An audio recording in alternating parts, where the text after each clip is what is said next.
নাটি নাটি তোর ওই ফিগারে। এই অবহেলার কারণে তো আজকে আমার সব শেষ হয়ে গেছে। আজকে সকালবেলা বলছে যে কি রে এভাবে ইয়ে করতেছে আগুন লাগবে। মেয়েটা মানে টিকটকের প্রতি লোভ বেশি, ওরা কাজ করে করে যাইয়া যেখানে সেখানে টিকটক করে। ওই যে এই অবহেলার কারণে তো আজকে আমার সব শেষ হয়ে গেছে।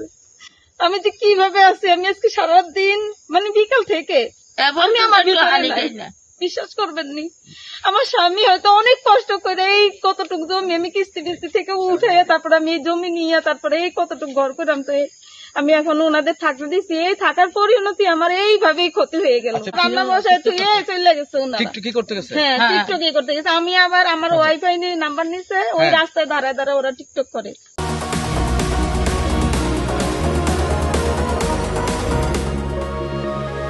সকালে বিকালে দুপুরে যখন আচ্ছা এই পাশে একটা পুষ্করণী আছে, এই পুষ্করণীর মধ্যে দাঁড়ায় দাঁড়ায় টিকটক করে, বা যেখানে মানে যেখানে যেভাবেই থাকে ওইভাবেই মোবাইল নিয়ে টিকটক করে। মূলত তারা কি করে, মানে কি কারণে এখানে ওনারা ভিক্ষা করে। তো ভিক্ষা করে? হ্যাঁ, ভিক্ষা করে। আজকে কি টিকটক করছে? আপনারা দেখছেন? টিকটক করস কিনলে চুলার মধ্যে আগুন ধরাই দিই। আচ্ছা, আপনি নিষেধ করছিলেন না? মানে চুলায় আগুন জ্বালাইয়া হে টিকটক করতে আপনি নিষেধ করছিলেন, শুনে নাই নাকি?